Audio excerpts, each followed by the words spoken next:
A few more steps down the aisle, and everyone would see. They would see behind the thick white veil currently hiding Jade's face, and her appearance would finally be exposed, not just to the kingdom, but to her fiancé, the Alpha King. A few more steps, Jade thought, and there would be no more hiding what she looked like anymore. Her heart sank. The cathedral was packed, and the whispers started before she reached the third row. "Is that her?" a woman said. "Is that really her?" Nobody had ever seen the Princess of Kantar. 600 people had come a long way for a peace ceremony, and Jade knew perfectly well that was not what they had come for. They had come to see her face, and now each one of them were craning their necks towards the entrance to catch a glimpse of the Alpha King's bride, who was trying very hard to stop her hands from shaking. She and Lyndon had been betrothed since she was 6 years old, an attempt at peace between two kingdoms that had bled each other dry for a generation. In all that time, they had exchanged many letters, but they had never met face to face. But now she saw him properly for the first time, waiting for her at the altar, and her stomach dropped through the floor. She had hoped he might be plain. It would have been easier if he were. What was a man like that going to say, looking upon a woman like her? Please, she thought, let him be kind about it. She was so focused on him, she took a false step and slipped. She felt her ankle roll, the heel of her shoe snap, the world tilt. But instantly, someone caught her. A hand at her elbow and another flat against her back, holding her entire weight in its palm. Jade looked up into eyes so blue, they reminded her of the sky. And they belonged to a man, older, taller, built like an oak. A short, dark beard, an old scar through one eyebrow. "Steady," he said in a deep baritone. "Thank you." He glanced down at the broken heel. "Let's continue, slowly," he said, levering her up effortlessly and offering his arm. By the time they reached the altar, Jade realized she was still shaking. "Thank you, Uncle," said Lyndon to the man escorting her. "Uncle." So, this was the late king's brother. Jade turned to thank him, but he'd already stepped back into the shadow of the pillars. Jade took her place at Lyndon's side. "I can hardly wait," he announced, "to marry my beautiful fiancé." Jade laughed nervously. "Oh dear," she thought. "It's even worse than I thought. He's expecting beautiful and he's not even getting plain." The priest began. She barely heard him. All she could hear was her own pulse, thundering in her ears. The marriage was finally here. But would he want her once he'd remove the veil and find out the truth? In her mind, she repeated her mother's last instruction that morning. "Whatever happens, keep your chin up." The priest's voice droned on, and Jade found she was counting down. First would come the blessing of the two houses, then the joining of the hands, then the naming, and then the veil. She'd been counting down the past 21 years to this moment, and now only 4 beats remained. The priest raised his palms over them and spoke of the peace between Arath and Kantar. 3. Please, she thought, squeezing her hands together. Please, let him be fine with it. 2. She could feel Lyndon's gaze on her. Could he tell that she was that nervous? Her hopes leapt. Would he accept her as she was? 1. Lyndon reached over and lifted her veil. For one instant, the world stood still. For one instant, Jade thought that he would not react, that his beautiful smile would remain on his beautiful face. And then, he recoiled. He took a full step back, one hand rising between them, and 600 people inhaled at once. A woman in the third row, gasper. A child asked its father what that was wrong with the bride, loudly, and was hushed too late. "No," Lyndon said. "No, absolutely not." Chapter 1. Minutes after Lyndon's outburst, 6 people went to a room at the back of the cathedral. Jade, her mother and father, the king and queen of Kantar, Lyndon, and the blue-eyed man by the window who had caught her in the aisle. "Your Majesty has to marry her," Jade's mother was saying. "This marriage has practically been arranged since your birth." "Don't be ridiculous," Lyndon snapped. "If I'd known she looked like this, I would have broken the arrangement years ago." Jade flinched. She turned away and saw herself in a nearby mirror. Her skin was a sick, gray-green color with spots. It was rough like tree bark, with deep lines across her forehead and around her mouth. She had a heavy jaw, a flat nose, a low forehead that stuck out. "She's hideous," Lyndon continued. "How is that supposed to make me look if I marry a—" "Enough," Aldrin snarled. In the mirror, his eyes met hers as he continued. "May I remind you, Lyndon," Aldrin said, "that a peace treaty was signed between our kingdoms on the understanding that their princess would marry our future king?" "Precisely," said her mother. "Oh, come on." Lyndon threw out a hand. "I'm all for peace, but they clearly haven't been honest with us, have they? I always wondered why I was never allowed to meet my future wife in person. Now I know. You kept her hidden so I wouldn't find out." Her father looked away, uncomfortable. Jade thought of her childhood on the estate. The shutters were always closed. Tutors came and went, and they had to promise to keep secrets. "No one can see you," her parents said. "No one can know about your curse. If you ever want to break it, it must remain a secret." They hadn't been keeping her safe from the world. They'd been keeping her hidden so her fiancé would still marry her. "Nephew," Aldrin said, "you are insulting an allied kingdom and its rulers. Worse, you are insulting the princess, your bride-to-be." "Oh no, she is not my bride-to-be," Lyndon sneered. "I said no, didn't I? The wedding is void." "Then the treaty is over," Jade's father said. "Father!" Jade exclaimed. Her father didn't want another war, but Jade also knew that forcing Lyndon to marry her would only give her a husband who hated her forever. Hate wouldn't help them break the curse. "Nephew, you are the king," Aldrin sighed. "Your duty is to—" "Easy for you to say." Lyndon's finger pointed at Jade. "You're not the one who'd have to share a bed with that." The room went silent. Jade lifted her chin.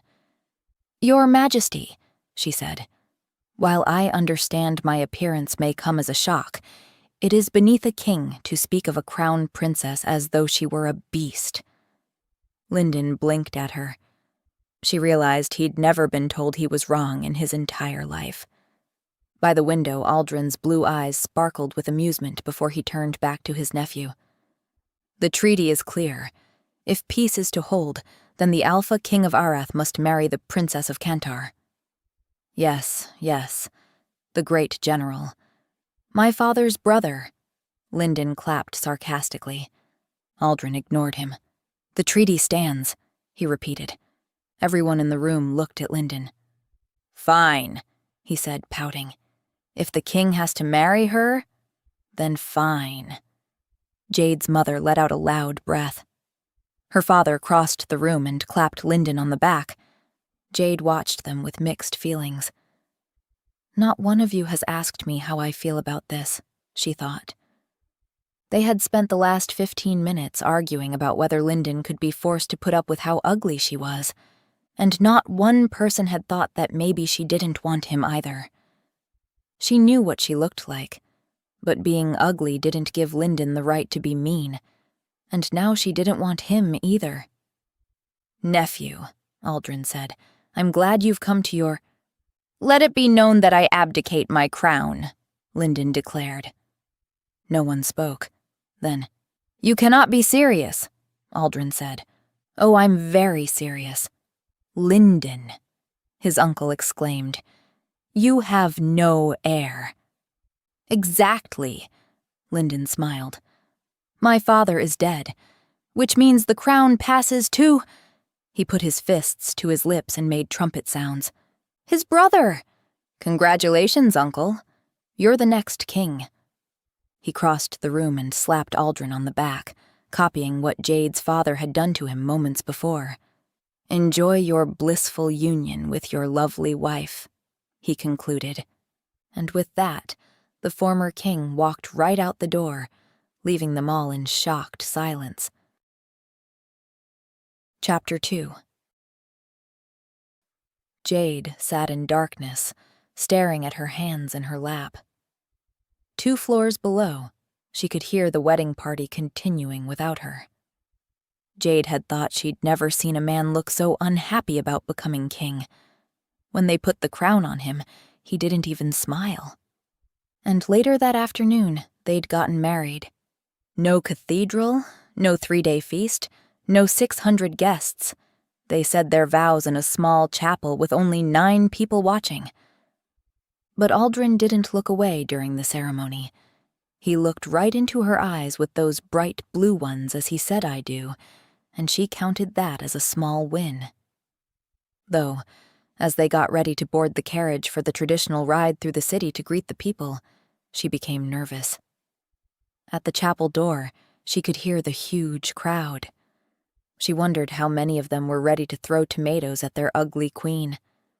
Aldrin reached over and gently pulled her veil down so it covered her face completely. "Your Majesty, that's not how it's usually done," Jade said, knowing the bride was supposed to be seen. "People will talk. People always do." He offered his arm with a small smile.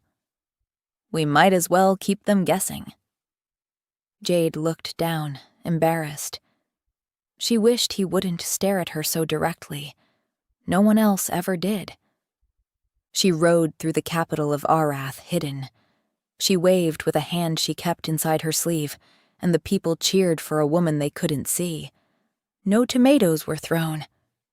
By the time the carriage came back through the palace gates, the light had turned yellow across the courtyard. Jade noticed, and her chest got tight. Not long now until sunset. She had to reach her room before night fell, or people would see. But there was a reception. The whole court had gathered to congratulate their new king and his bride. They crowded around to give their best wishes, though none of them could hide the way their eyes got wide when they saw Jade. Their reactions might have hurt if she hadn't been so focused on the changing light. The yellow turned to amber as the sun began to move toward the horizon through the window.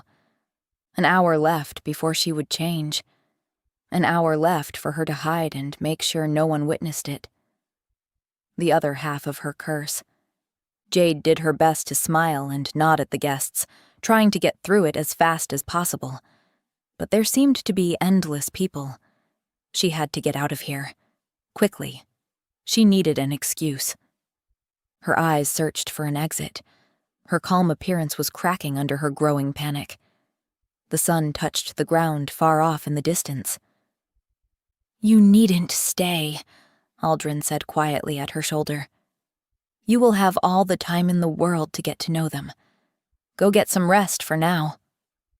He must have thought Jade overwhelmed by the reception and the staring. She didn't correct him. She simply curtsied and turned to leave when, "Cousin!" a voice stopped her. Melinda came through the crowd with 4 noblewomen behind her. For 1 second, Jade's heart lifted. A face she knew. Her cousin's. But now was not a good time. "Welcome to Arath, Your Majesty." Melinda kissed the air beside her cheek. "You must let me show you everything. The gardens, the summer wing, all of it." "You're very kind," Jade said, while watching the light on the far wall turning red. "We were all so terribly sorry about the cathedral." Melinda's voice dropped low. "Lyndon can be so dreadfully impulsive."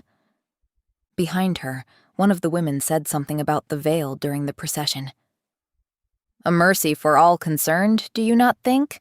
Laughed one of the other women. Melinda turned and made a disapproving sound at them. Don't be unkind. It's hardly poor Jade's fault she was born looking like that. The women looked down, embarrassed. Jade said nothing. She was watching the climbing red on the wall behind Melinda. Do say you'll come, Melinda went on. Tomorrow, perhaps. Forgive me, Jade interrupted. Her hand was shaking, and she no longer cared who saw it. I really must. I feel suddenly unwell. She didn't wait to be excused. Queens didn't need to be excused. That was the one good thing about this whole awful day. Lifting up her skirts, she ran. She hurried toward the exit, pushing through the crowd. The red on the walls was getting weaker now, but as she reached the door of the hall, she bumped into someone solid. Aldrin. Jade, what's wrong? Have those ladies been unkind? He asked, his voice rough. Jade shook her head. There was no time. She could feel the coolness from the fading light. Forgive me. Your Majesty, forgive me. And she left him standing there. Stupid curse, she thought, taking the stairs 2 at a time in a wedding dress. Stupid, stupid curse. She reached her rooms with barely any light left under the door. She sent the maids away with a half-panicked, "Out!" and slammed the door after them. Not a moment too soon. The final rays died, and it started, like it always did, when the sun set. It began behind her eyes, then her hands, her bones swelling, her knuckles grinding. Her jaw shifted. Her scalp crawled and kept crawling.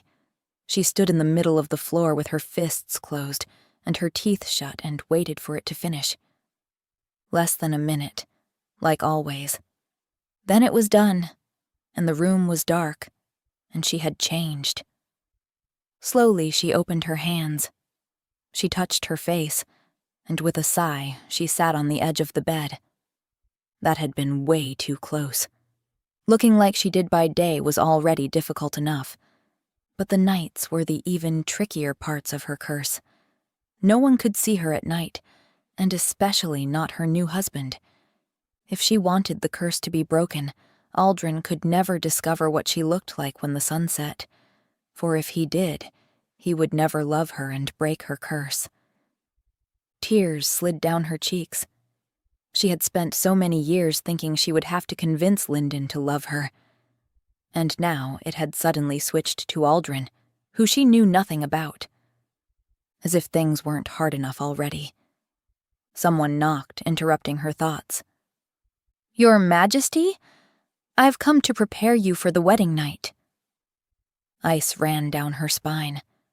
Her plan had been to avoid sharing a room with her husband after dark. What an idiot she'd been, to forget about the wedding night. Of course a husband would come then. It was expected. I don't require you, she told the maid, buying herself time.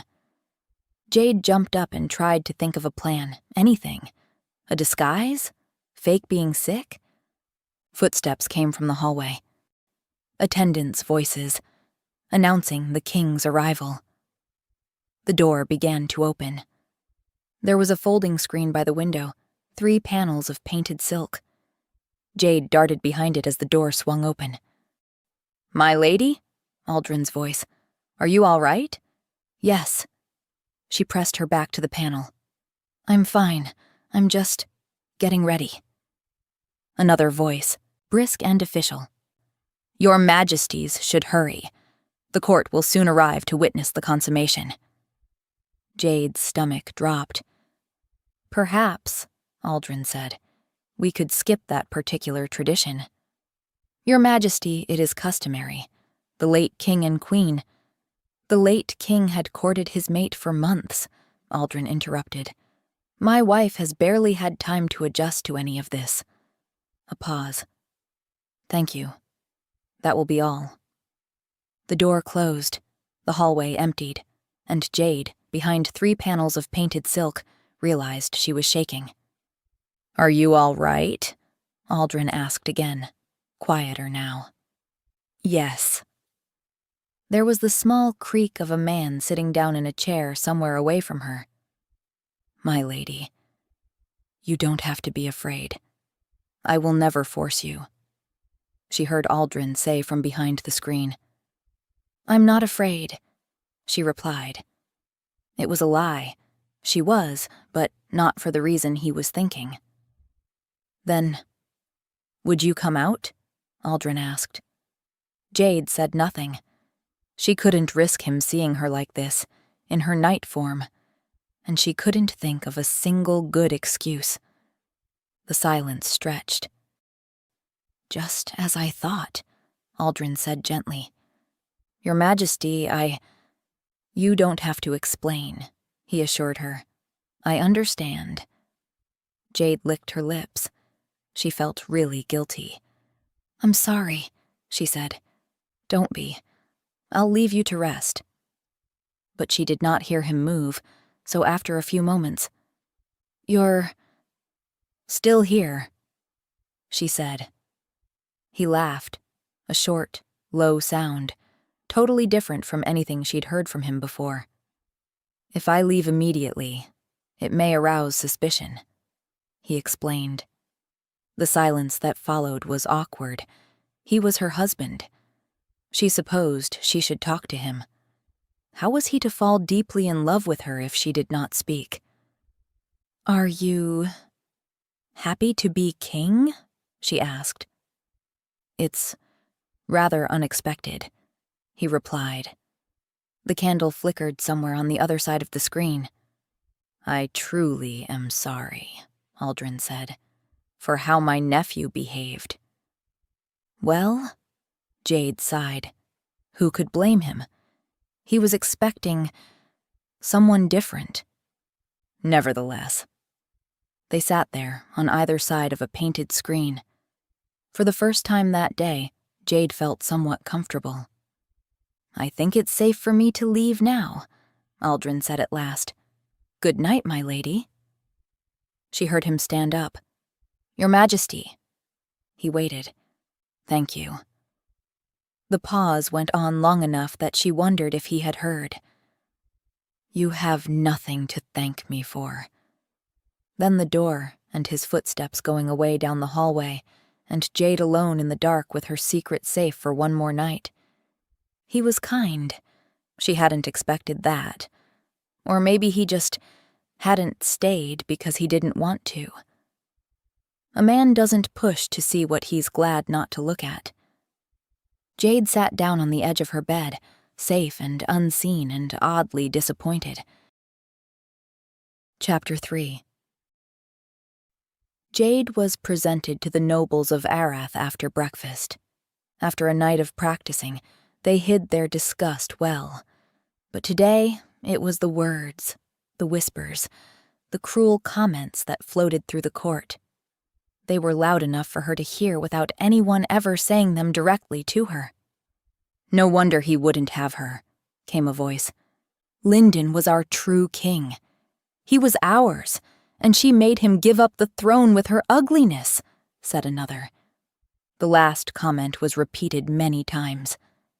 Jade quickly understood that about half the people in this hall believed she had deliberately chased Lyndon away from the start.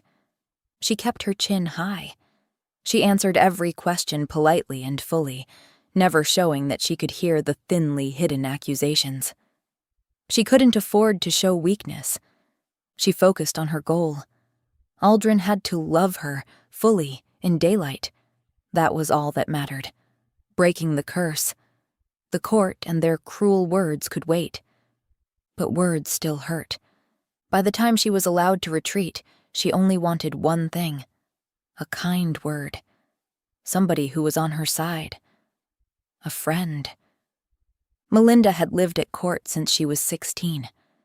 She knew every family in Arath, and she had openly stood up for Jade yesterday. She was the closest thing to a friend that Jade could think of. After being told her cousin might be in the library, Jade headed down the corridor, thinking of what she might say. I don't know anyone here. I don't know how any of this works. Could she be so honest? So open? Did she have a choice? The library was long and huge and scary, like everything in a wrath. She made her way down the aisles toward the lit fireplace at the far end, but she stopped suddenly when she heard voices through the shelves. "Told you it would sort itself out." Linden. Jade held her breath. "You might have warned me." Melinda, laughing. "I nearly fell out of my chair." "I didn't know I was going to do it until I'd done it," Linden replied. Jade looked between the gaps in the shelves. She saw the two of them, wrapped around each other, clearly kissing. Linden pulled back and kept talking. "Months of sneaking around, and now I don't need to sneak at all." He grinned. "Your poor uncle," Melinda giggled. "My poor uncle got a kingdom out of it." Linden snorted. "He can have the ogre as well, and good luck to him." Melinda laughed, while Jade gaped. Months of this? But she had never seen Linden until earlier this week. The fact that he'd been having an affair with Melinda hurt more than she would have thought. She gritted her teeth, turned around, and walked out quietly. Neither of them heard her leave. She got as far as the second hallway before she walked into Aldrin. This was becoming a habit. "My lady," he asked, frowning. "You look pale. Did something happen?" "I'm quite well," Jade sighed. Aldrin studied her closely until two courtiers came up the hallway behind him. "We'll speak later," he then said, stepping aside. That night, she barely made it behind the screen before the attendants finished announcing the king's entrance. She would have to get used to the routine, Jade thought. She sat on the chair, hands folded, her back straight. She knew he could probably see her shadow on the screen. "You could come out," Aldrin said. "If you wanted to." "I'd rather not," Jade admitted. He didn't ask twice. There was the creak of the same chair being taken in the same spot. "Now." "What happened this afternoon?" he asked, making her blush. "Truly, it was nothing," she said.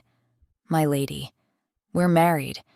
If somebody in my house has hurt you, I would like to know who, so I can do something about it." Jade bit her lip. Normally, she might not have said anything. But after the nastiness of the court all day, and what she'd just discovered, she needed to talk to someone. So she told him what happened in the library and about Linden and Melinda's long-time affair. Aldrin was quiet for a moment. "I can't say I'm surprised," he admitted. "You knew?" "I knew her family," she heard him say. "They've been climbing for 2 generations and they're good at it. You were out of sight for years, and they jumped on the opportunity. If Linden had married a member of your family, your father could hardly have objected without putting the treaty at risk. It was smart." "Linden was a fool, though," Aldrin went on. "He could have broken things off with you and pretended it was about Melinda, but he didn't even think of doing that. The impulsive fool." There was an edge to his voice that wasn't quite anger. "Are you happy to be king?" Jade asked again. "I never expected it." He had given her a similar answer last night. "But are you happy?" The pause went on a long time. "It is my duty," Aldrin said. "No, then." He hadn't wanted the throne. More than likely, she thought, chewing her lip. He hadn't wanted the bride that came with it either. "Something's wrong," he said suddenly. "Nothing's wrong," Jade replied. "My lady, I can smell that you're sad." Jade's head came up. "You can smell sadness?" "Yes." He sounded almost apologetic. "Wolves' senses are sharper than yours, scent especially. It's how we know most things about each other. I wouldn't have mentioned it, but you would have kept saying you were fine, and we'd have been here all night." 21 years she'd trained to show no emotion, but here in Arath, amongst a kingdom of shifters, Her scent gave everything away anyway. "I am sorry," Aldrin said. "You were promised a king with a solid line and a settled court. And what you got is a soldier who's held the crown for a few days and may not hold it much longer." Jade frowned at that. "You don't think you'll keep it?" she asked. "I think a great many people would prefer I didn't." "I think you'll make a better king than Lyndon would have been," Jade said. A disbelieving chuckle came from the other side of the screen. "I'm not sure the court sees it that way. Half those families spent years positioning themselves around my nephew's reign. Engagements, debts, political favors. Lyndon set fire to all of it in one afternoon, and the people standing in the ashes are now looking at me, wondering where all their promises went." Jade blinked, taking that in. Since they got married, she'd believed he was uneasy because of her. But now that didn't seem to be the case. He had a court that wanted him gone, a treaty to keep intact, and a throne that seemed far less stable than it first appeared. With all this weighing on his mind, how would he ever find the time to fall in love with his new wife? Chapter 4. "And then Melinda recited it," Jade said to the screen. "To the whole table. Twice." "But Lyndon's poetry is dreadful," she heard Aldrin reply. Jade set her needlework down. "Indeed. There is a verse comparing her eyes to a pair of hawks." A pause from beyond the screen. "Why hawks?" "I could not tell you. I don't believe he could either." She kept her voice even. "It rhymes hawks with talks. Your gaze it swoops, your wit it talks." The laugh that came from the other side of the screen was deep and booming, and she found she was grinning into the dark. "He gave up the crown," Aldrin snorted. "I truly hope he doesn't count on becoming a bard." Jade found that she was laughing too. A few days ago, the poem would have pained her immensely. Her cousin, and the man who was to have been her husband, trading verses about his affair in front of the inner crowd of nobles, should have been unbearable. But somehow, telling Aldrin about it, making light of such a serious thing, lessened the sting, relaxed her. Talking to Aldrin helped. Their nightly routine had become more enjoyable as the days went by. Every night, Aldrin would return to her quarters, and they would talk.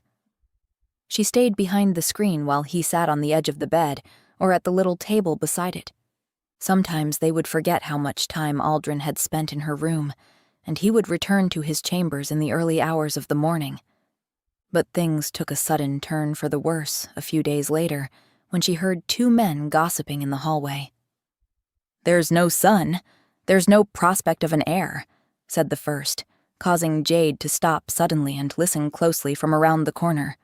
"Heir?" "There's been a wedding," the second argued. "There's been a ceremony. It's not the same thing, and the whole court knows it. Ask the maids. Ask anyone. He goes to her room. He sits. He comes out again. They do nothing." Jade's heart pounded. How did they know?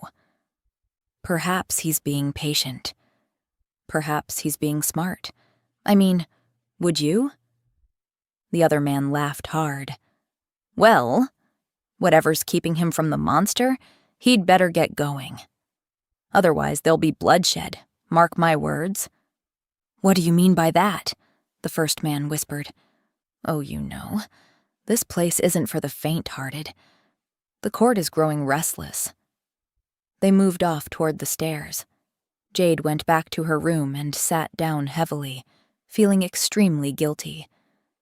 The court is growing restless. The throne had been dumped on Aldrin whether he wanted it or not.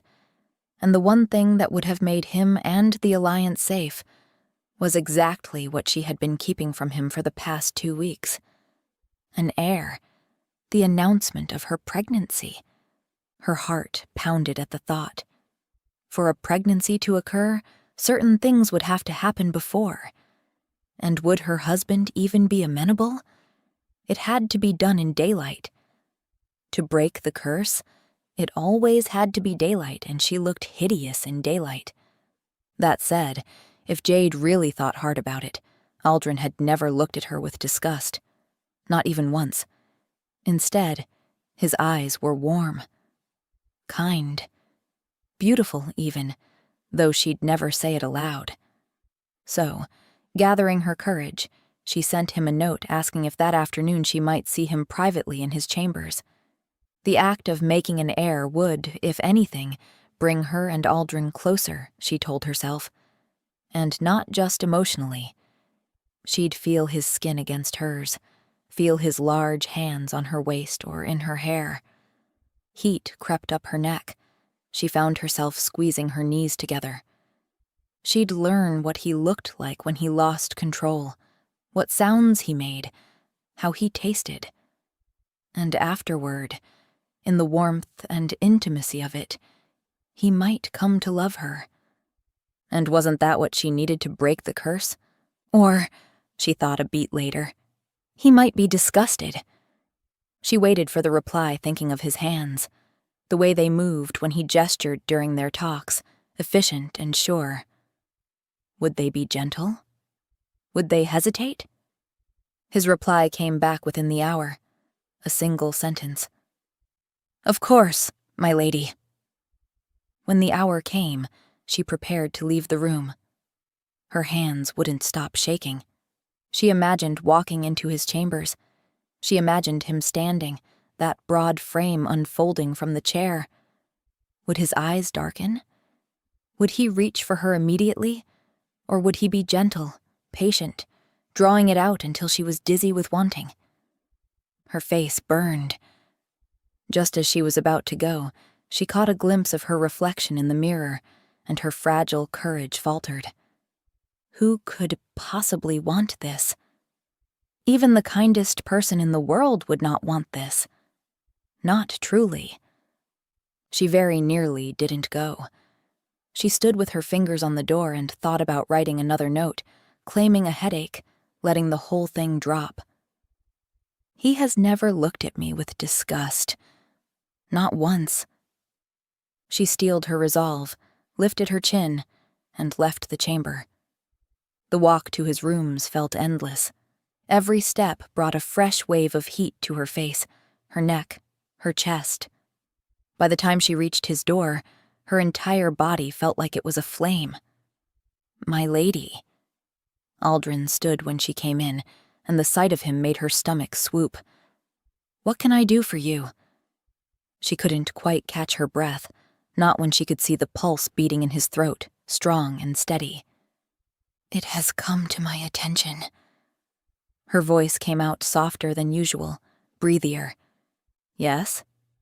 He took a step closer. She forced herself to meet his eyes. "Your Majesty mentioned that your rule may not be very secure," she said. His face changed at once, concern replacing whatever had been building between them. "Please don't concern yourself with that," he said. Jade cleared her throat. "I thought, perhaps, I could help," she said shyly. "Help?" He frowned, uncertainty creeping into his expression. "Well, I thought, perhaps, if we were to produce an heir." She let the suggestion hang in the air, her heart racing with equal parts nervousness and want. "An heir?" His voice had gone flat. She pushed forward. "I mean, if we were to attempt?" She took a small step toward him. "To conceive." "Attempt?" He didn't move, didn't reach for her. She made herself say it, made herself offer. "I believe we should consummate our marriage." Aldrin blinked. The silence stretched. And stretched. Her pulse pounded in her ears. She watched his face, waiting for his expression to change, waiting for desire to flare in those beautiful eyes. But he didn't move. He didn't look pleased with the suggestion, or relieved. He simply looked uncomfortable, My lady. The heat in her body turned cold. Forget I said anything, she said, turning on her heel, mortification flooding through her. I don't wish to force you, he said hurriedly. She whirled back. I offered, she snapped. Regret crossed his face then. He took a moment before he answered, and when he did, he sounded genuinely sorry. Yes, you did. He seemed to be searching for the right words. I simply think we have time, he said. We don't need to try now. There's no pressure from me. The rejection felt like a slap. All that anticipation, and he didn't want any of it. Didn't want her. She searched his face desperately, looking for any sign that she'd misread him. But there was nothing. She nodded once, not trusting herself to speak, and left. He called after her from the doorway, but she marched away with her chin up, past 2 footmen and a maid, and shut her own door behind her.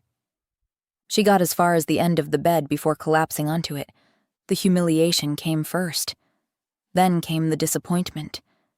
Deep and aching, a physical hurt in her chest. She'd let herself want him. Had let herself imagine his hands on her. Had let herself believe he might want her too.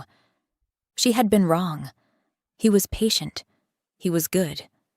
He was also a man who had just refused his own wife when she'd offered herself to him. He would never love her. The curse would never break. She would go on transforming every sunset and sunrise, married to a good man who would be kind to her for the rest of her life and never once desire her. Chapter 5. Lyndon's invitation arrived by messenger a week later, written in flowery handwriting that announced his birthday celebration at his private estate. Aldrin had wanted to decline, but Jade knew refusing would look like fear, so she convinced him otherwise. The trip was long. Neither spoke, both lost in their thoughts, the silence broken only by the rocking of the carriage. Nearly an hour passed like this. I wonder what he's playing at, Aldrin spoke for the first time. Jade said nothing. He's given up a crown and lost half his allies in 2 weeks, and now he wants the whole court watching him celebrate. His voice was careful, like he was testing the waters. Knowing him, he probably hasn't thought it through. The silence stretched, heavier. Jade, Aldrin said, tentative. She kept her eyes on the window. Would you look at me? Please? She turned, met those blue eyes, and immediately regretted it. Are you all right? He asked. I'm fine. You're not.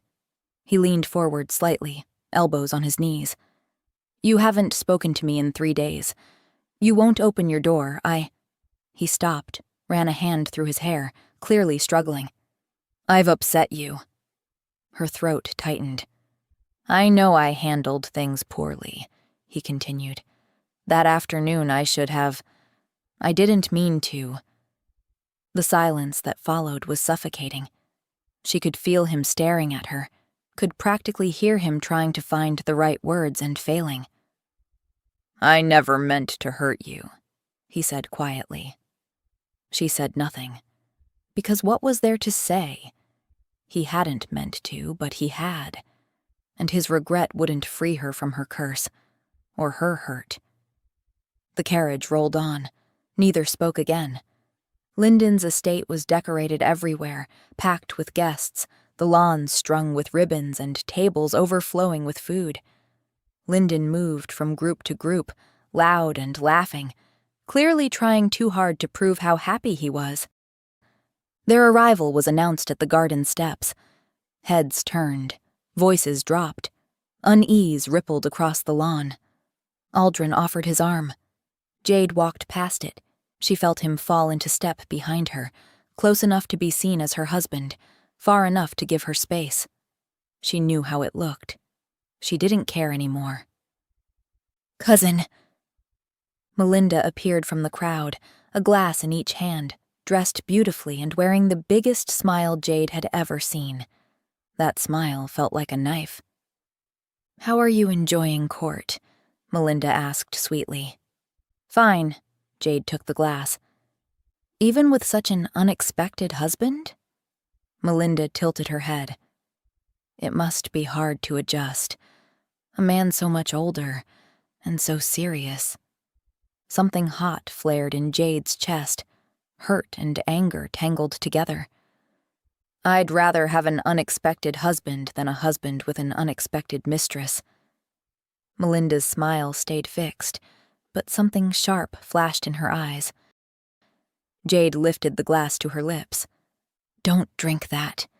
Aldrin's voice was low and hard on her shoulder. Jade didn't look at him. 3 days of being managed and refused and quietly, unbearably pitied had worn through her patience. Out of pure, tired spite, her hand kept moving. Aldrin's hand shot out and knocked the glass away.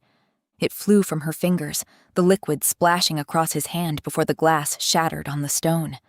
Dark droplets spattered his sleeve. Jade gasped, spinning toward him, ready to unleash 3 days of hurt. Then she saw his face change.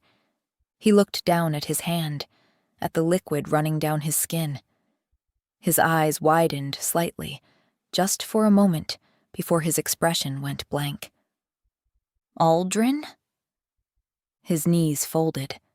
The rest of him went down after, like a felled tree into the grass. A woman screamed.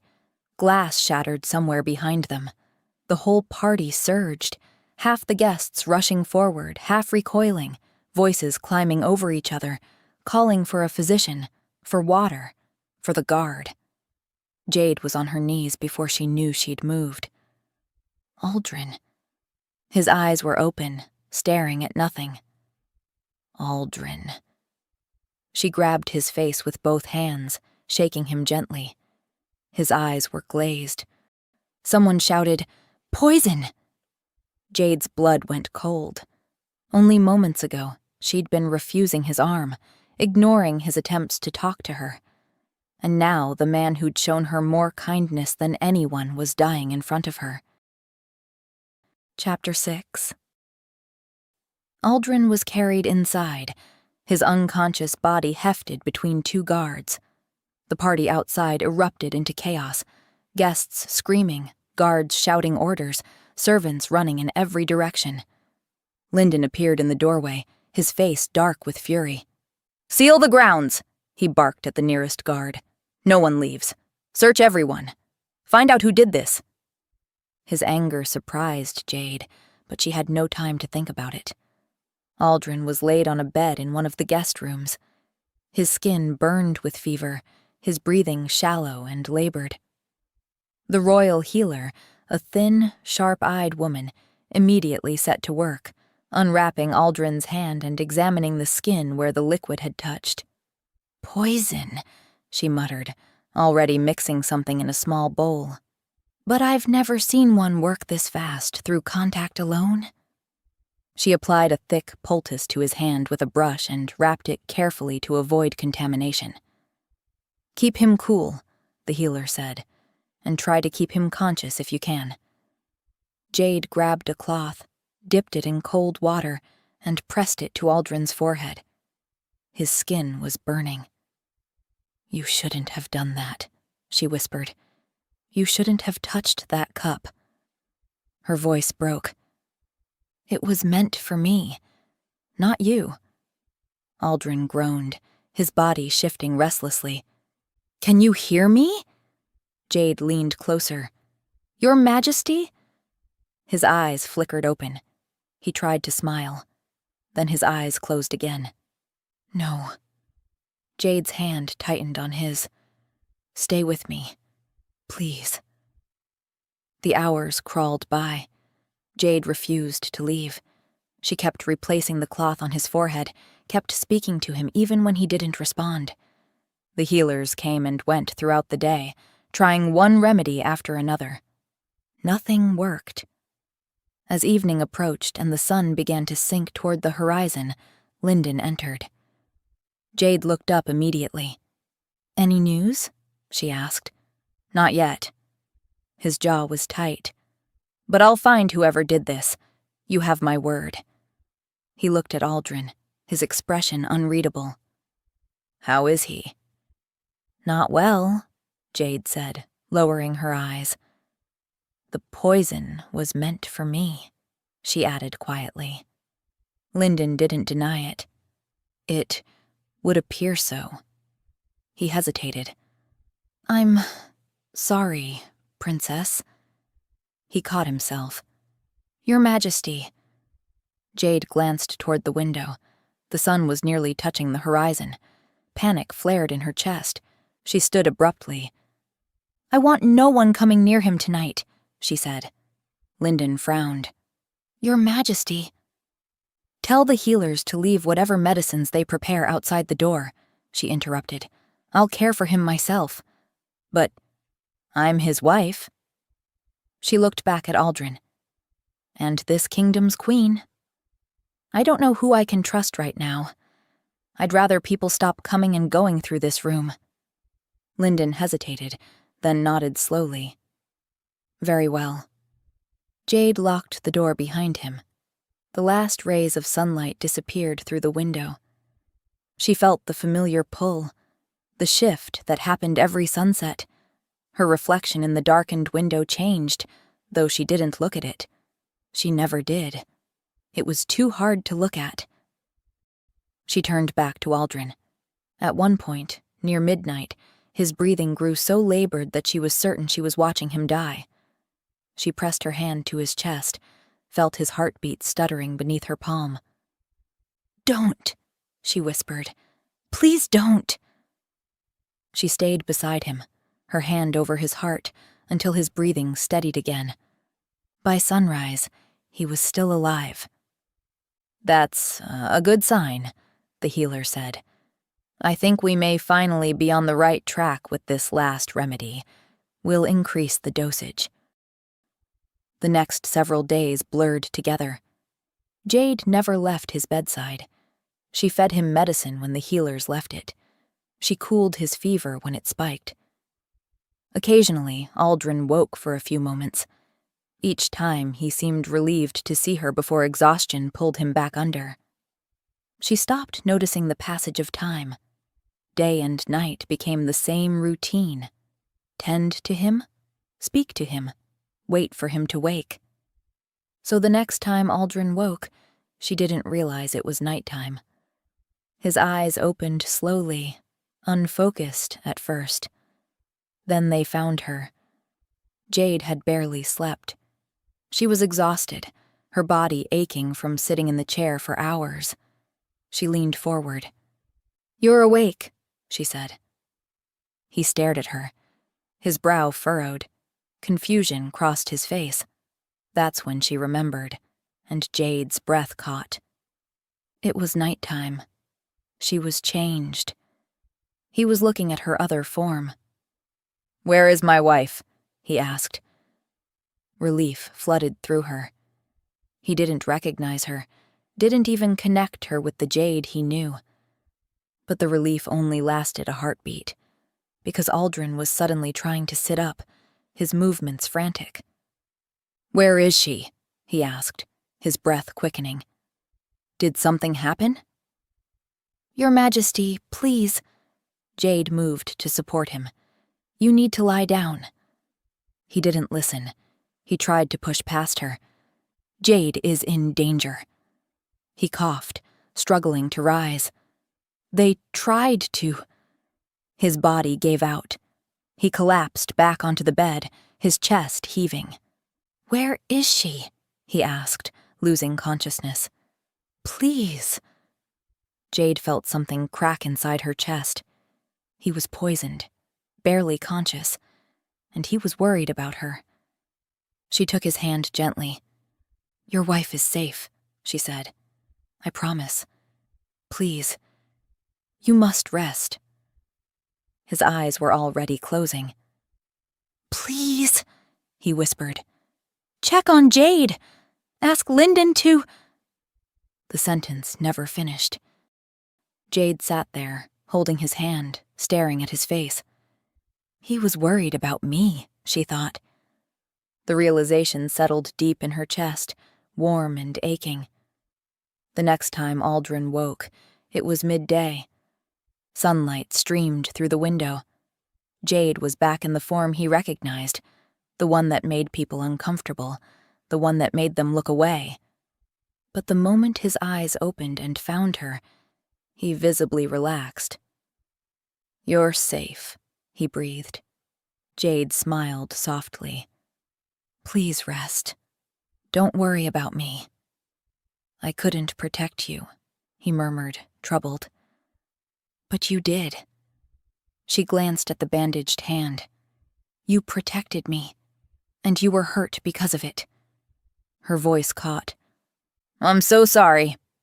This is all my fault." Aldrin slowly shook his head. "Not your fault," he murmured. His eyes closed.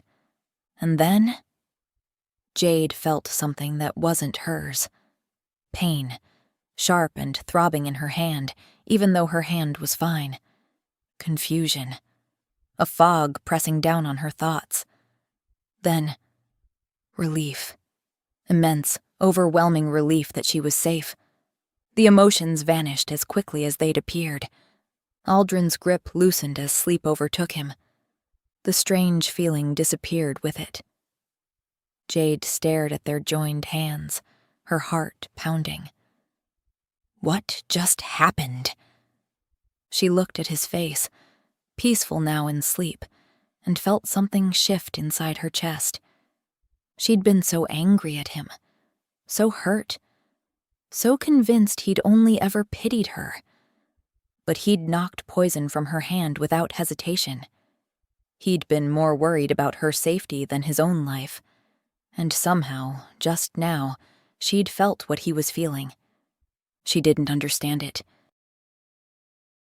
Chapter 7. Aldrin's fever finally broke on the 7th day, but his survival came with its own cruel price. The poison had damaged something, and now Aldrin couldn't stand, nor could he shift. They didn't know if he would ever manage one or the other again.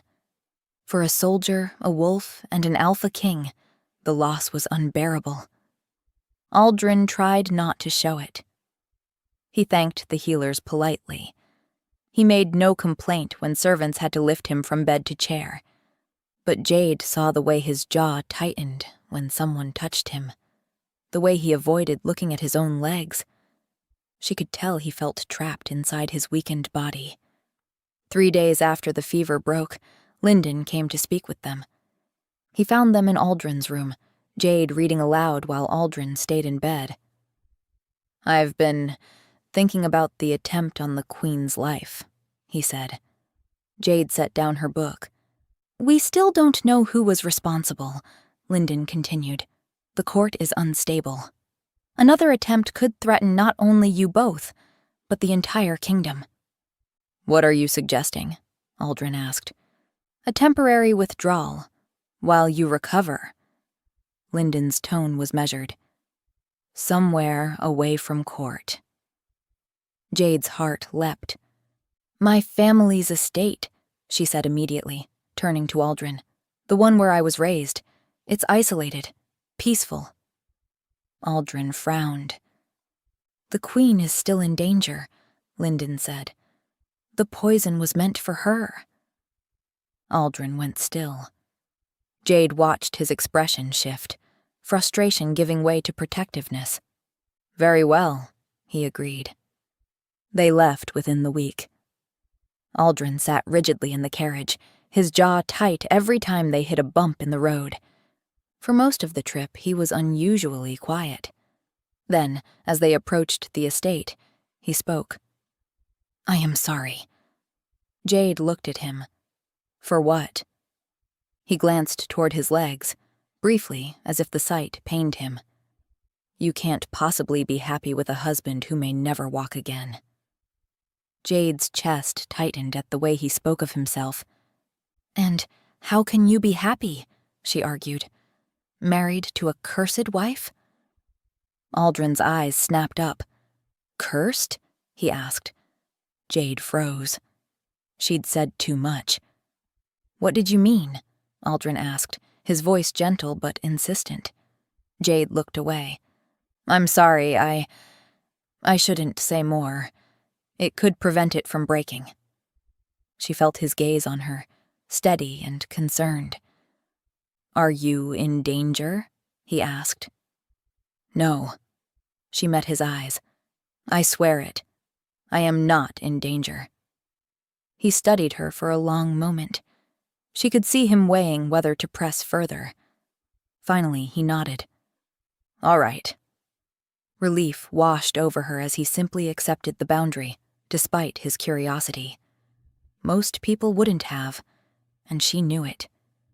The estate appeared through the trees as the sun began its descent toward the horizon. Jade felt something loosen in her chest. To anyone else, this might look like exile from court. To Jade, it was home. This was where she'd spent most of her childhood. This was the only place she'd ever felt safe. As the carriage rolled to a stop, Jade looked at Aldrin. He was staring out the window at the house, beautiful and sprawling, surrounded by gardens that had gone slightly wild. "It's lovely," he said quietly. "It was my refuge," Jade said.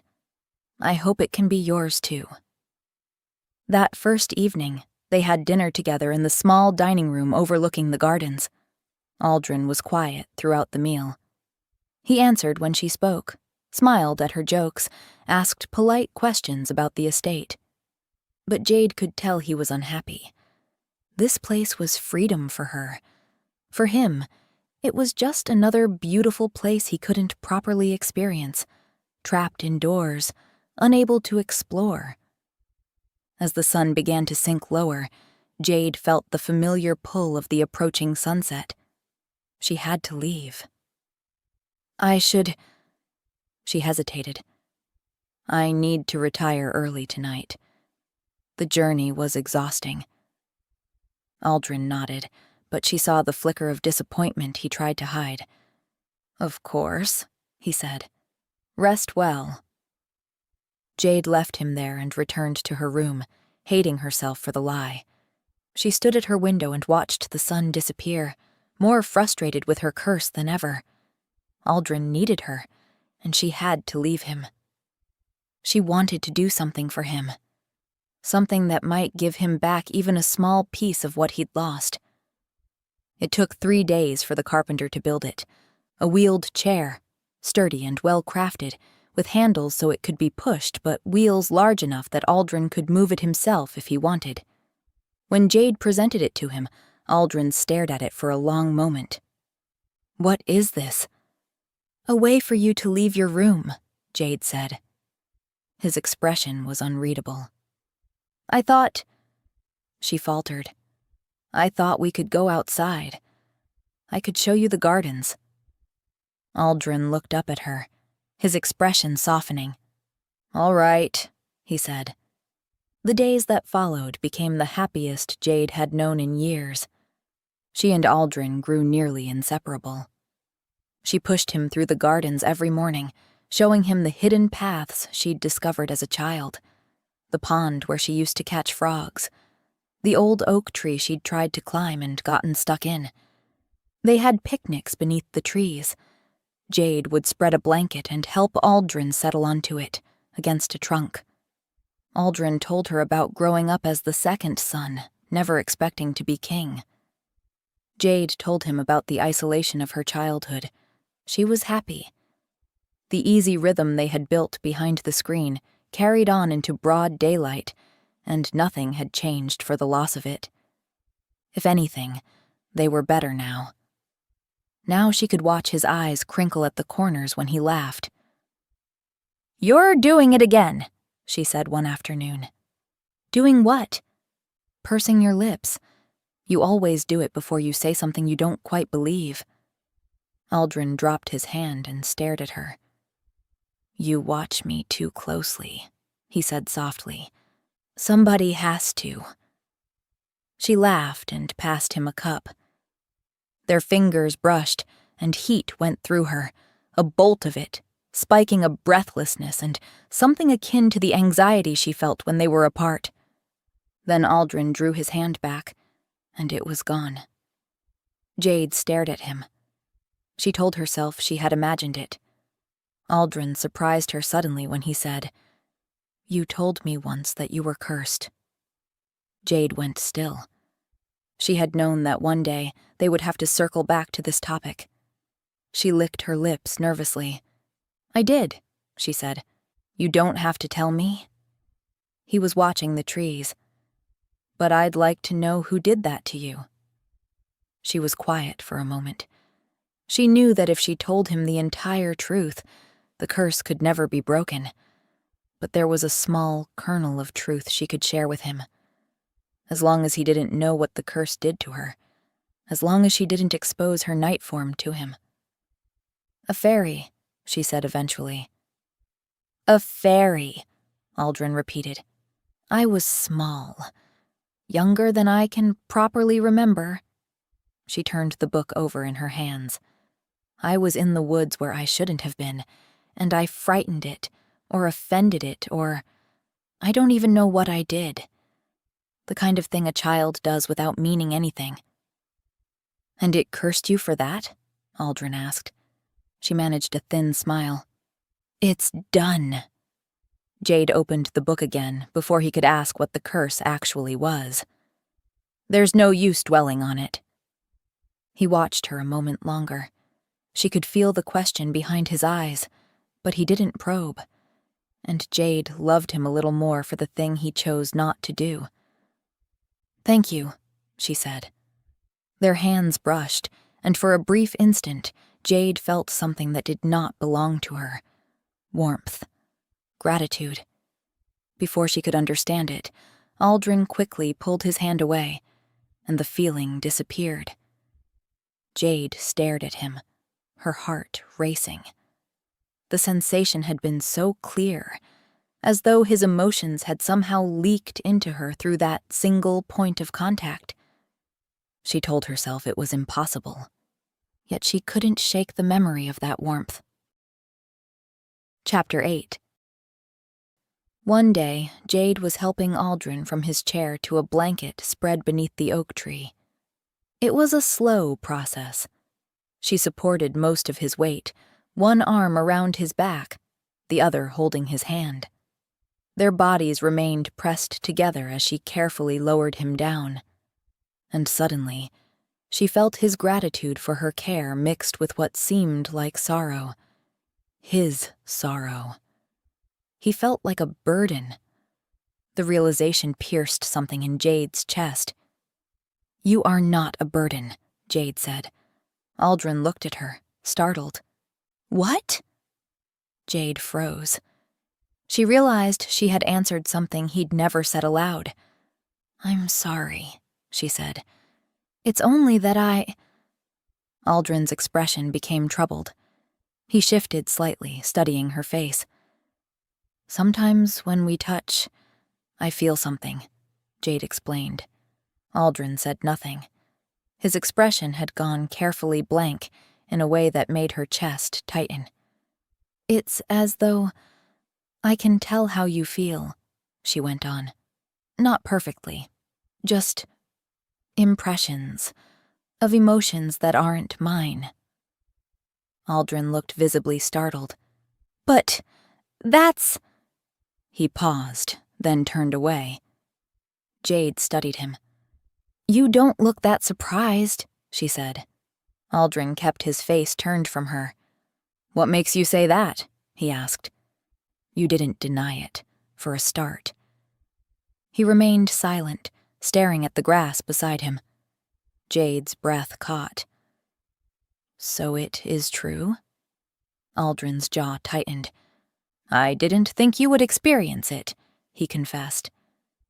Jade stared at him. "Experience what?" "Nothing." Aldrin sighed. "Never mind." He exhaled slowly, his shoulders sagging. "There is something I should have told you," he said. Jade's heart leapt. Finally, he was going to explain.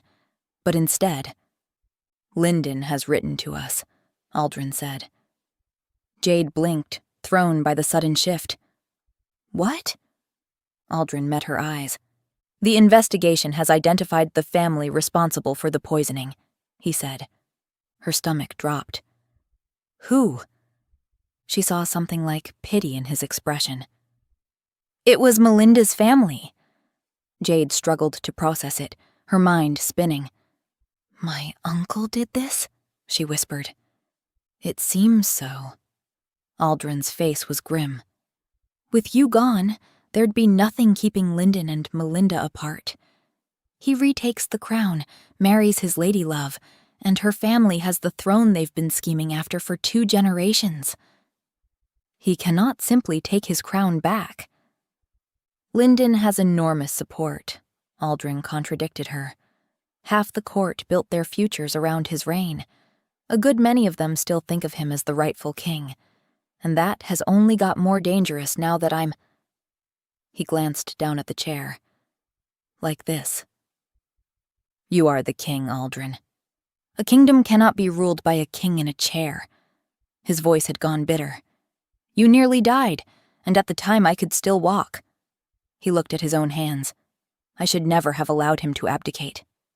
Well, I'm glad you did, Jade interrupted. Aldrin looked at her, startled as she reached for his hand, no longer caring about the strange sensation that would follow. You have no idea how grateful I am that he abdicated, she said, because it meant I got to marry you. The truth of it settled over her as she spoke. Lyndon was impulsive, superficial, and vain, but Aldrin was kind. He made her laugh. He took care of her. For a moment, neither spoke. Through the contact between their hands, Jade felt Aldrin's emotions rush through her. Warmth, longing, and beneath both, guilt. Cutting guilt. Our marriage has not been consummated, Aldrin said, breaking the silence. Jade blinked, completely thrown. What? His hand remained in hers, though his expression had closed slightly. If Lyndon wanted his crown back, you could still return to him, he said. Aldrin forced himself to continue, each word seeming to cost him. You could remain queen. His voice was controlled, but through their joined hands, Jade felt the pain beneath it. You could have the rightful king at your side, as was originally planned. Jade felt as though she'd been slapped. That is the last thing I want, she exclaimed. Through their joined hands, she felt Aldrin's sorrow deepen. He tried to pull away. Jade tightened her grip. Besides, Lyndon would not want me. She shrugged. He made that perfectly clear. So you are stuck with me, I'm afraid. The moment she said it, she felt Aldrin's relief. It was immediate and powerful, flooding through the connection. Then, almost as quickly, his relief was smothered by more guilt. Jade couldn't understand why. Why are you speaking about this? She asked. Do you want to divorce me? No, Aldrin replied, and the certainty of it stilled her. Their eyes met. Jade's heart was racing. She could see the flecks of gold in his eyes, could count his eyelashes. His gaze dropped to her mouth, and she felt an answering flutter low in her stomach. Then Jade noticed the window behind him. The sun was setting. Jade jerked back as though burned. She released his hand, scrambling to her feet. I have to go. Aldrin looked startled. Go? He asked. Jade was already retreating toward the door, her pulse thundering in her ears. I'm sorry. She left before he could stop her, running back through the house toward her room, regret burning in her throat. She'd been so close to kissing him, to finally crossing that invisible line they'd been dancing around for weeks. And she'd run, like always. Jade reached her room just as the last of the sunlight disappeared beyond the horizon. The transformation took her. Her skin smoothed, her features shifted, her hair lengthened and darkened, falling in glossy waves past her shoulders. Jade stood and walked to the mirror. She went to the mirror, the way she did every night, and stared at her night form. Dark hair, thick and falling loose, fine bones, a face lit from somewhere within, the features clean and striking, the kind of face a person did not forget. No one who saw her now would ever believe she was the same woman as the hideous monster in daylight. For years, she'd believed this form was the one thing that might save her. The fairy's curse was supposed to break if someone fell sincerely in love with her daytime appearance. If Aldrin could love that version of her, truly love her despite what the curse did to her face during the day, the magic would release her. She would be free. She would remain beautiful. That was what she'd always wanted, wasn't it? She sighed. She was beginning to hate this face in the mirror, because she hated that she had to hide it from the one person she wanted to share everything with. For the first time, she seriously considered showing him the truth. Doing so would endanger the curse ever breaking. The rules were clear. Aldrin was supposed to fall sincerely in love with her daytime appearance. If he saw how beautiful she became after sunset, she might never know whether he truly loved all of her, for he would know her real face was beautiful, and so the magic might never release her. She could remain trapped like this forever, unattractive by day, beautiful by night, never whole in either form. But Jade found herself wondering whether that mattered anymore, because this could end right now. She could show him. She could walk down the corridor right now and let him see. No more running from the sunset. No more excuses murmured while his face fell. It would cost her the curse. If he saw how beautiful she became at night, he could never love her day form without knowing there was another. But she did not care. If she could have him, even only halfway, that was a life worth living. They could be together. Wasn't that worth more than breaking the curse? The question lodged itself in her chest like a thorn. That night, Jade couldn't sleep. Chapter 9. Jade woke the next morning feeling oddly light on her feet.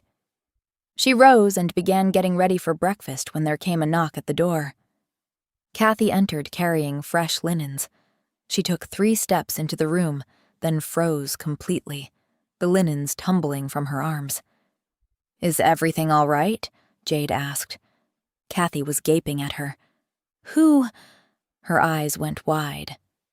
"Who are you?" Jade frowned. "What are you talking about, Kathy? It's me!" The maid stared at her, mouth opening and closing like a fish. Jade felt the first flutter of something in her chest. Her gaze drifted to the mirror across the room. She walked toward it slowly, her heart beginning to race. She looked at her reflection and, oh, she looked like herself. Flawless skin, perfect features, dark hair falling in glossy waves. Jade's breath caught. She looked outside. The sun was up, streaming golden through her window. She looked at the mirror. Then outside. Then back at the mirror. And then she thought, he loves me. Joy exploded through her chest. Aldrin loved her. She pressed both hands over her mouth to contain the laugh that wanted to burst free. He loved her. Her husband, her kind, stubborn, wonderful husband, loved her. The curse was broken. This proved it. The curse had broken because Aldrin had fallen in love with her despite everything. Jade felt tears prick her eyes even as she smiled. She had to see him, had to show him what she really looked like and watch understanding dawn in those beautiful eyes. He was going to be so pleased. "I have to go," she said breathlessly, already moving toward the door. Behind her, Kathy made a confused sound, but Jade was already gone, practically running through the corridors. She couldn't wait to see his face. Jade burst through the door to his study, breathless and beaming, her whole body thrumming with joy. "Aldrin!" she exclaimed. Aldrin looked up from the papers spread across his desk and frowned briefly. "Yes?" he asked politely. His tone was distant, the tone one used with strangers. He didn't recognize her. "It's me!" Jade exclaimed with a laugh. She moved closer, her heart racing. "Aldrin, it's me. I was cursed, you see. How I looked before, it wasn't really me. But to break the curse, you had to—" Aldrin's expression shifted. He tried to push himself up from his chair, his muscles tensing as though preparing for a threat. His arms trembled with the effort. He couldn't rise. "Who are you?" His voice was sharp now, protective. "Where's Jade?" The joy in Jade's chest flickered, but she pushed forward. "Aldrin." She took a step closer, her voice soft. "It's me. I'm Jade." He looked at her, his gaze meeting hers directly for the first time. "Jade?" The disbelief in his voice cut deeper than she'd expected, but then she saw him scenting the air. His nostrils flared slightly, an unconscious gesture she'd noticed before. Recognition dawned in his eyes. Jade smiled, finally. Finally he understood. But then she saw him pale, the color draining from his face. He said nothing, just stared at her like she was a ghost. Jade's confidence began to crumble. This wasn't right. He should be happy. Surprised, certainly, but happy. "A fairy cursed me when I was a child," she explained quickly. "To look, well, how I used to look during the day, and only like myself at night. The only way to break it was to have someone fall in love with me despite my looks." She tried to smile. "Which is why I couldn't tell you, you see? Because if you'd known I truly looked like this, then the despite my looks part wouldn't have been sincere. You'd have known I didn't really look that way. So—" Aldrin shook his head slowly. But—" The words seemed to die in his throat. Jade's nervousness grew. "It doesn't matter," she said. "It means you love me, because the curse broke." She hesitated, suddenly uncertain. "You do? Love me? Right?" Aldrin stared. "Yes," he said finally, but so quietly it made her heart sink. "Oh." Jade's smile fell away. "I thought you'd be happy," she said. Aldrin caught himself.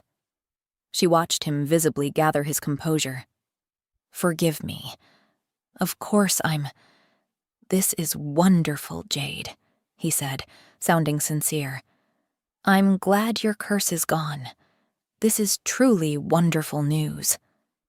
Jade beamed at him, relieved.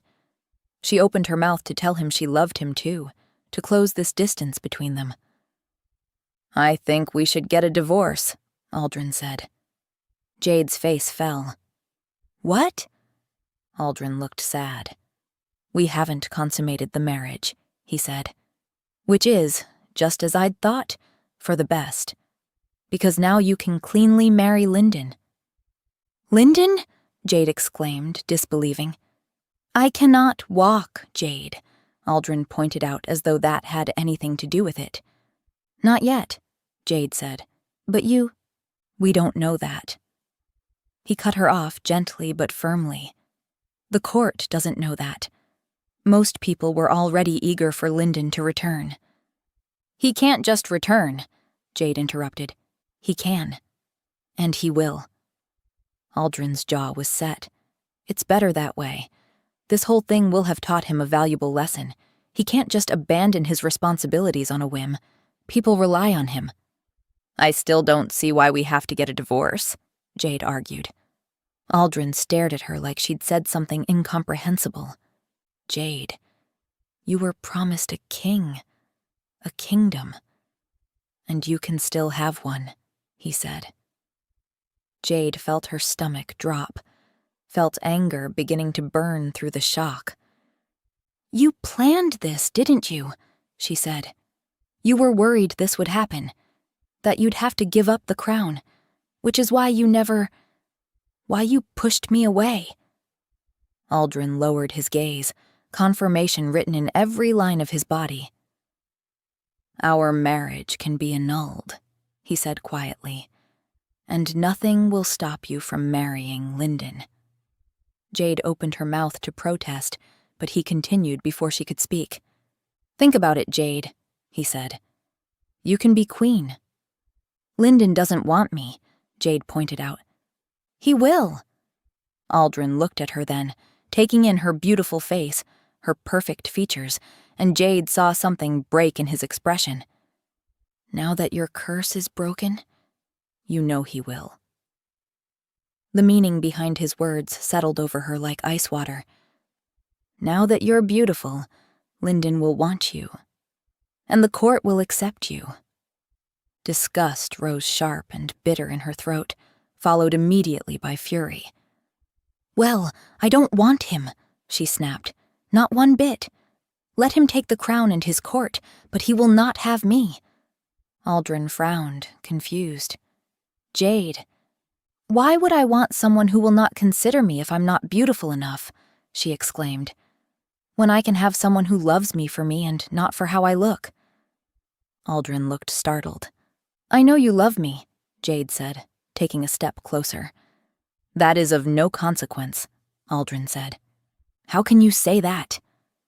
The words burst from her, raw with emotion. How can you say that, Aldrin, when it means everything to me? You showed me kindness when no one else did. You're in a chair because you protected me. Her voice cracked, and she felt tears threatening. You love me, sincerely, and you broke my curse. I don't understand how you can even think I could ever divorce you after this. Jade, you didn't even choose this marriage, Aldrin pointed out. You were forced into it, but you have a choice now. Right, Jade cut him off. Well, I choose you. The words hung in the air between them, absolute and final. She took another step closer, closing the distance until she stood directly before his chair. I will not walk away from the man who wanted me when no one thought I was worth wanting. You don't owe me anything, Aldrin said fiercely. I know that, you stubborn man, Jade replied. I choose you because I love you. Aldrin stared at her, shock written across every line of his face. I do, Jade continued. I love you. You are my husband. We took vows. My place is by your side, not at court with that foolish king. Aldrin looked like he'd never considered this possibility. Then Jade felt everything. The connection between them, the one that let her sense his emotions when they touched, suddenly flooded open without any physical contact at all. She felt his stupor at her words, his mind struggling to process what she'd said, his guilt eating away at him like poison, his sense of worthlessness, the bone-deep belief that he didn't deserve her. And beneath it all, woven through everything, his love. Jade's eyes widened as she felt it all wash over her. You do deserve it, she whispered. Then she leaned down and kissed him. For a heartbeat, Aldrin didn't move. Then his hands came up to cup her face, gentle, reverent, and he kissed her back with everything he had. Jade felt his emotions wash over her, love and longing and relief so intense it made her dizzy. When they finally broke apart, both breathing hard, Jade realized she could sense his presence like a warm glow just beneath her skin, constant and steady. "Can you feel it too?" she breathed. Aldrin nodded, wonder written across his face. "Yes, it's the bond." "The bond?" Jade repeated. He smiled, the first real smile she'd seen from him since she'd burst into the room. "A mating bond." His thumb brushed her cheek tenderly. "My wolf recognized you as my mate. It's been forming between us for weeks, every time we touched. But now it's complete." Jade felt tears prick her eyes. A mate? He was her mate. "Well, see?" she said. "You can't just push your mate away." Aldrin laughed. "No," he said. "I suppose not."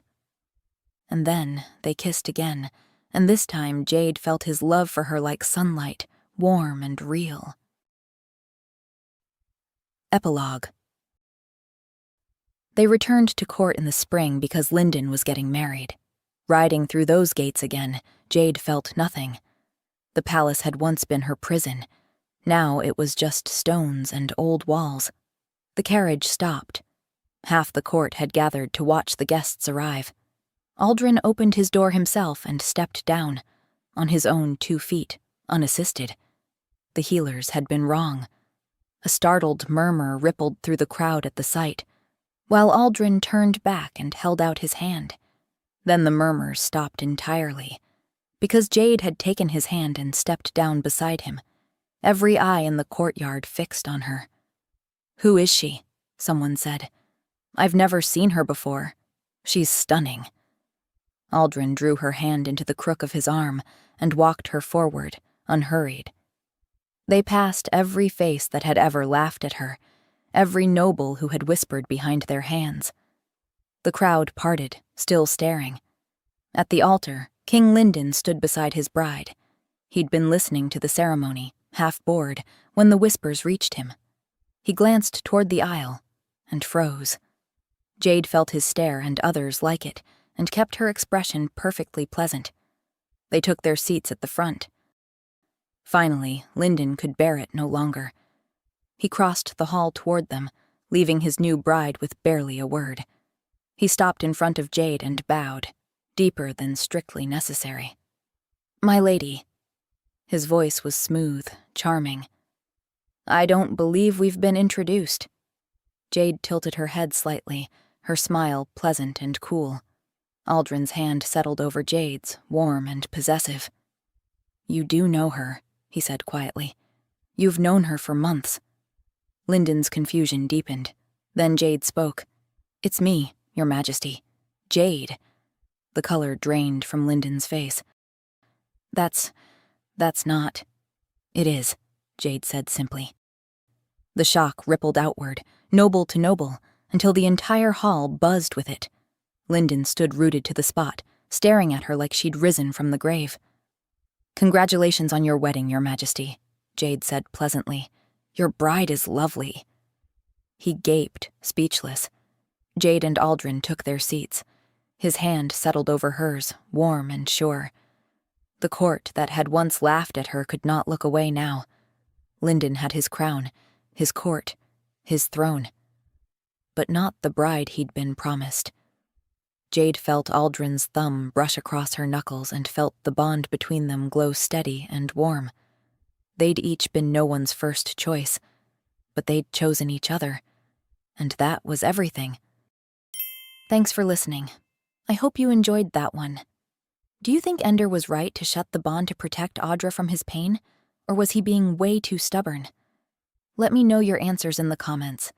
I'd love to hear your thoughts. See you soon for another story. Much love, Lily.